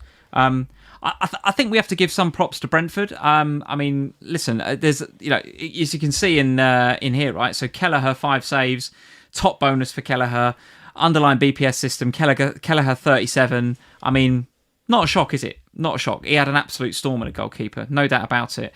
But they dug in. I think Villa did have one they scored, but it got ruled out for offside. The point that I've made before on a Sunday, and I come back to it, is that I do think that central midfield spot is so important for them, right? I noticed that Onana was on the bench to start today. Didn't come on actually either. So that is a question mark about his fitness there, has to be. And usually if Onana doesn't play, then McGinn plays, and he's not as effective as Onana, I don't think, but he does a good enough job there, right? But if neither of those two play, they do struggle. They struggle, Villa. It's like taking the keystone out in the middle of a bridge, right? It's like taking the linchpin out. Yeah. And I do think that they struggle. And I'm not taking anything away from Brentford, because they must have been, I've got to watch the highlights tonight, right? But they must have been sensational here. I don't know, there are a few in the chat saying that Thiago was a little bit anonymous today, but listen, they're playing with 10 men, Brentford. They're digging in. They're probably just looking for him to hold the ball up and take the pressure off the defence most of the time. So I do have a bit of a worry about Rodgers, I have to say. I think he's got the fixtures there to play himself into form. And, you know, Villa are not exactly losing tons of games. They've been great, right? They've been on this phenomenal run. So I'm not necessarily panicking. But we are in a world where, I repeat what I said before, you've got the two Fernandezes, you've got your midfield kind of set up. The one you're looking at, really, if you want to, because there's so many midfielders we want, you want Wirtz back in, and we all want this and that and the other, people will look at Rodgers now. And if you want the double up of Manchester United, maybe you want Cunha or Mbeumo, yeah. Maybe you want to go for Rice or take a punt on someone there. Maybe you want to go someone alongside Enzo if they double. The one people will look at is Rodgers. People will look at him now. They will, yeah. I will now, because now he feels like, given at the minute Enzo and Rice, both have the potential to double, and maybe if Man City win, maybe Semenyo gets a double as well. That rules all of them out of being taken out in those moments. Plus the Chelsea fixtures, even if they don't double, are too good to not. So Rodgers is the weak link in that midfield at the moment. So he is that now the one that spot is up for grabs for sure. Yeah. What do you make of the red card? I haven't seen it. Is it red? Yeah, it's naughty. Yeah, it's naughty. Yeah. Sharda's they're both on the floor. Sharda's getting up and he does a little donkey kick back into the other. I don't know who it was. Foolish, not sure who the Villa player was, but it's like it's a red. Yeah, it's a red. Yeah. No, because he's not on the floor and flick his leg out. He's on his way up, and as he gets up, sort of pushes and gives him a proper kick in the balls, basically. It was a kick in the balls. Matty Cash, yeah, I didn't see who he'd done it on, but yeah, it was a kick on Matty Cash. It's a red. Yeah, no doubt. Naughty boy. All right, let's move on to then some of our scores for this week then, Sam. So I'll go first. 73 for me this week, and I'm done, so I don't have anybody in the Monday Night Football. But 73 is good. 73 is good. It's one of them weeks where I got something from most. Like, that's why, again, I'll be looking at Rodgers, right? Because Rodgers is the only one there with nothing. He's really, apart from that's why the Everton game for me, the Everton-Brighton game, was such a such a stinker, really, because the Verbruggen was on for like a 7 or 8 pointer. So for him to lose, I'd have been near 80 points with Verbruggen coming in, and then Tarko had one cleared off the line, and then like a minute later he concedes. It's just like, just bang unlucky there.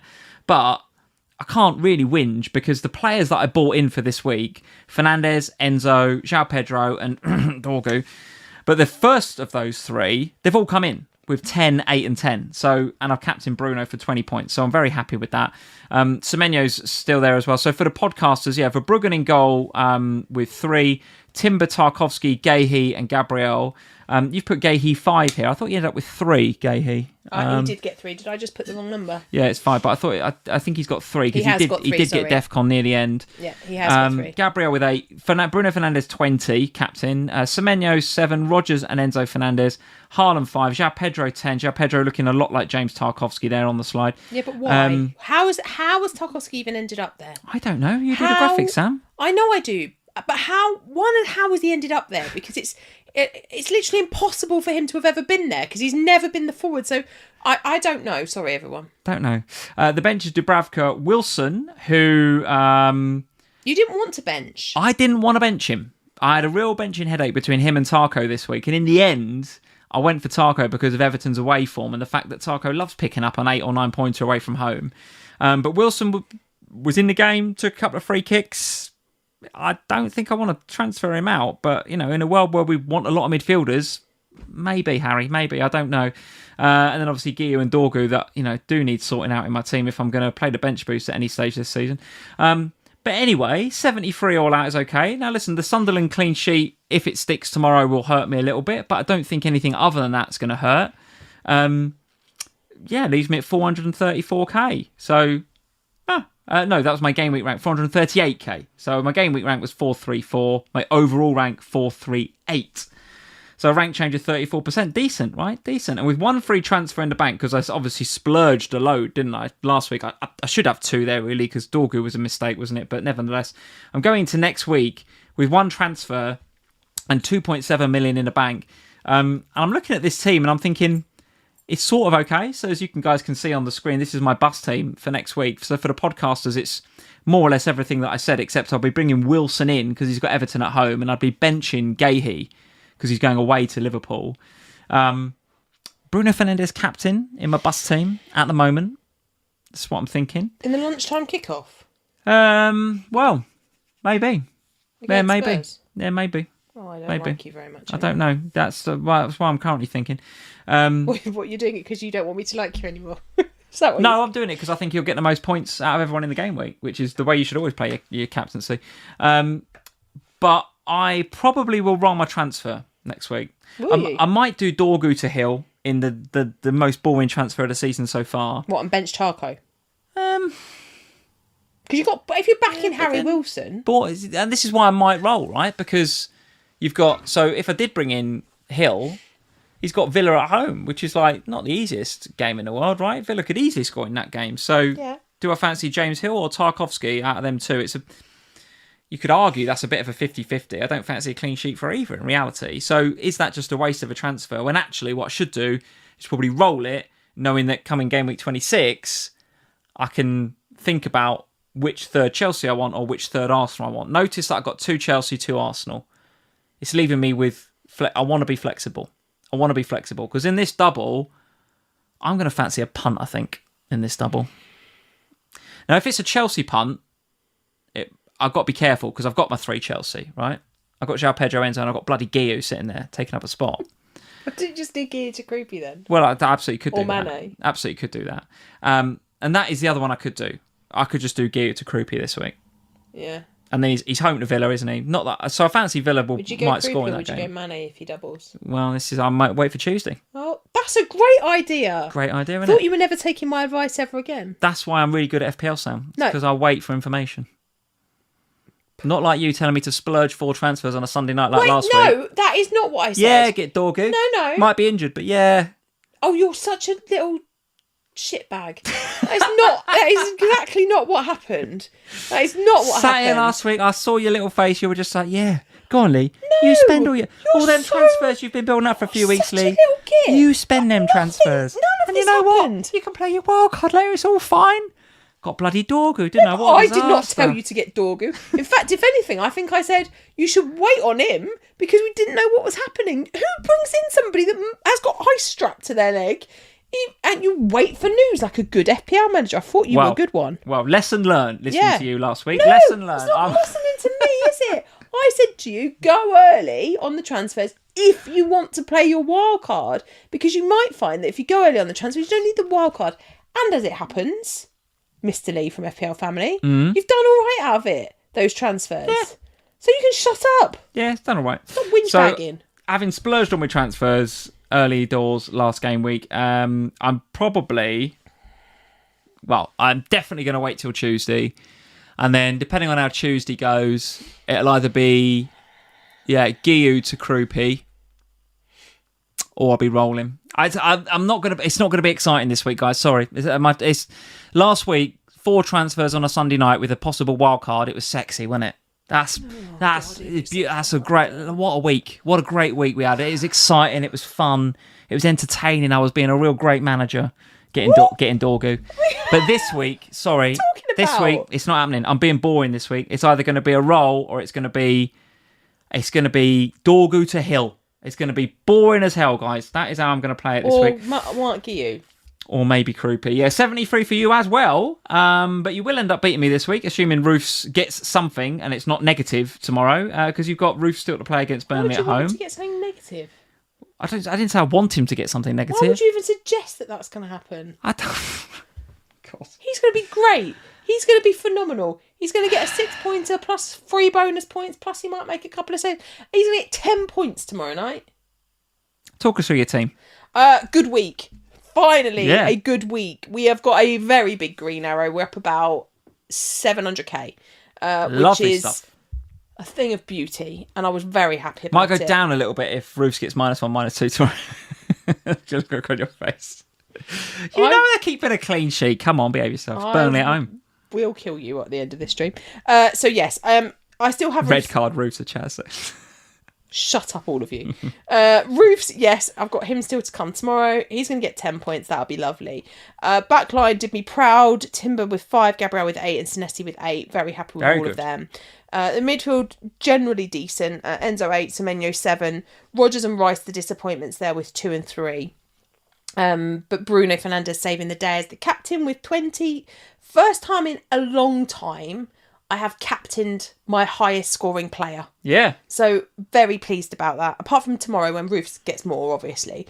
Then I'll have made a mistake and I should have captained him. But Bruno looking great. Haaland with 5. Kroupi with 7. Yeah. I'm really happy. I think going into the week, I felt for a couple of weeks now that my team has looked good, but the first week of the wild card was good. Last week was a bit disappointing. My own stupid fault for benching Van der Ven. What were your moves this week? Did you roll this week? No, I did Verts to Bruno, which of course, okay. Cost me 2 points in the end. But the reality of the situation is... You'd have captained Haaland though if you'd have kept Verts. Correct. Yeah. Would I have captained Haaland? I think I'd have captained Semenyo.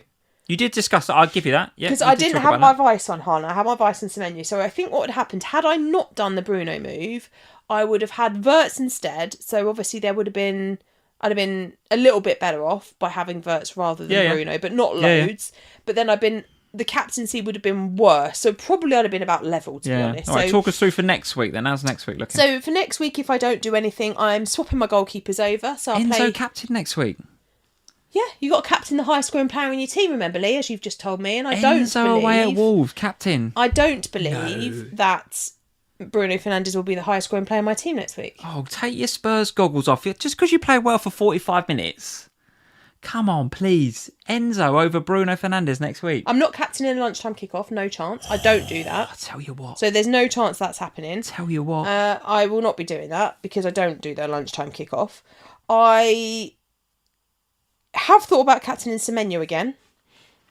I seem to think about captaining him every week. I'd captain Semenyo over Enzo. Because I don't love the Liverpool defence, and I do think nor does anyone. Don't worry about that. I do think you'll deal with Haaland, but I think you might be a bit like us and might struggle with the Semenyo bit down the other side. I've pondered on captaining Gabriel, to be honest, because Sunderland away from home are dreadful. So I could see a clean sheet there. Maybe there's some points in it for him, but let's see what happens on. I think Tuesday night's going to be really interesting because obviously I'll watch what happens. There is also a chance that I go Calvert-Lewin to Joao Pedro this week. Right. Okay. If I do that, that would mean I'd bench Kroupi against Villa.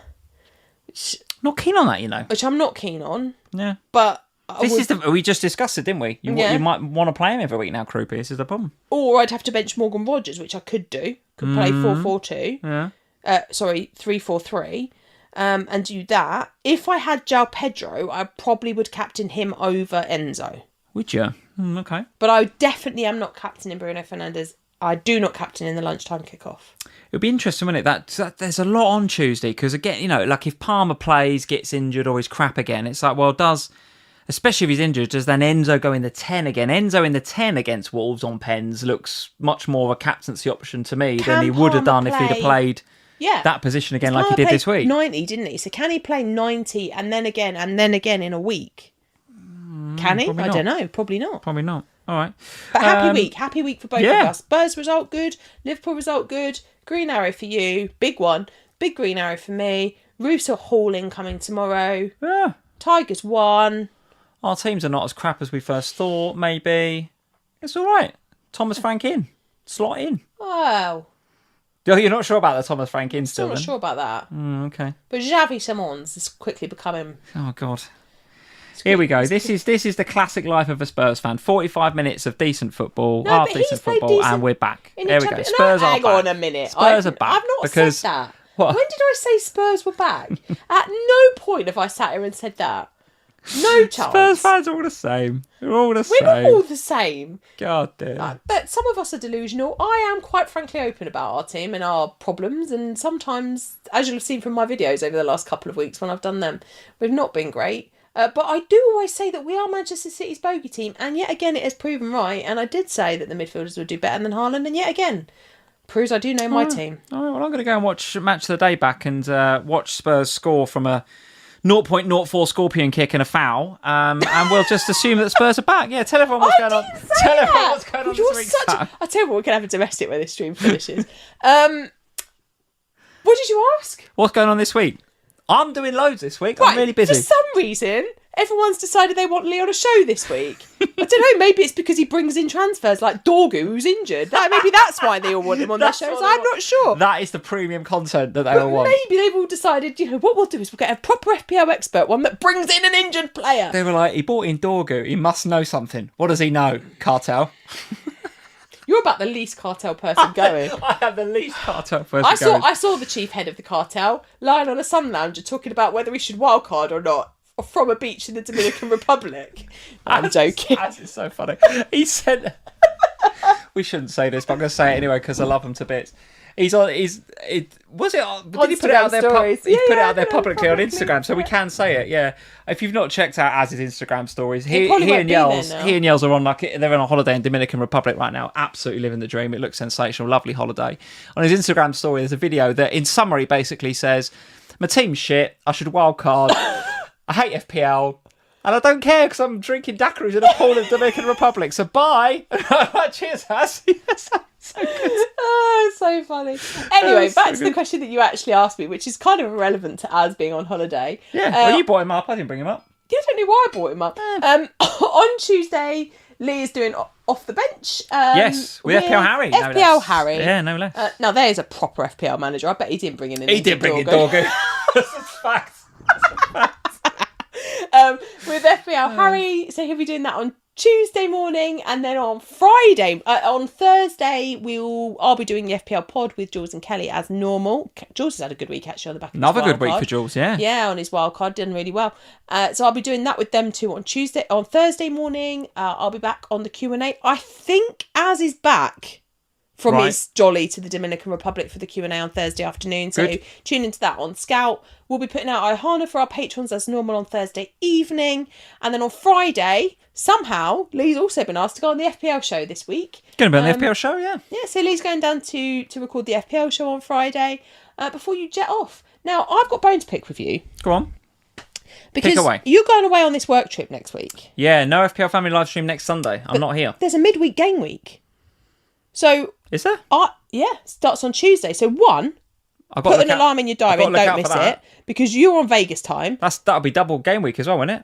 Yes, it's the midweek round. Right-oh. So do not miss that, because you might. I might. If you're in a casino, busy. Not knowing what time it is. Busy. And two, can't not have a live stream on the weekend of the double game week. What do you want me to do? I don't know. Flying out Sunday lunchtime. Not going to be here. I don't know. We will either have to do so. We'll have to discuss it. Maybe we might have to go and put out a podcast on Sunday morning or something. Well, you know what people should do, Sam? They should go to patreon.com/FPL family and get a free account over there so they get access to our Ohana podcast on Thursday, because that'll give everybody a bit of a feel, because Tuesday will be done. We'll know what the double game week looks like. Yes. And that podcast, I will give some insight into what I'm doing about Dorgu. Because that's the premium content everyone wants, Sam. Nobody cares. That is the content. Nobody cares. Everyone doesn't trust you anymore because you brought in Dorgu. Oh. They all thought, Dorgu must be fine because Lee, the head of the cartel, has brought him in. No. What you proved is that you're not the head of the cartel and you just made a stupid decision. I'm definitely not cartel. Right, guys, that is it. 2 green arrows and 2 results for our team. Incredible stuff. So we'll go off to watch match today with big smiles on our faces and a cup of tea.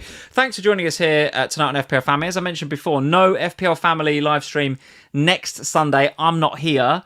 But we'll be back in a couple of weeks at Sunday, 9 o'clock for another live stream as usual. But if you're looking for a bit of an FPL family fix between now and then, yes, Ohana podcast over on patreon.com is where you can find that game week 20, where are we now? 25, wasn't it? 25 preview podcast coming up on Thursday. So I'll put out a 26 preview podcast on my own as well while you're not here. Nice. So as we always say, the Patreon podcast, the game week preview podcast, doesn't cost anything, right? You have to go and get an account at Patreon. So go to patreon.com/FPL family, get an account, but you don't have to buy the 3 or the 5 or the $10 tier things, right? Unless you want all that other, if you do want that other content, great. We'd love to have you along in the community, of course, right?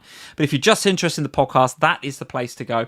Thanks for joining us tonight. We're going to go watch match today. Leave us a like, subscribe, all that good stuff, and we'll be back in 2 weeks with another FPL Family live stream. See you soon, guys. Bye, guys.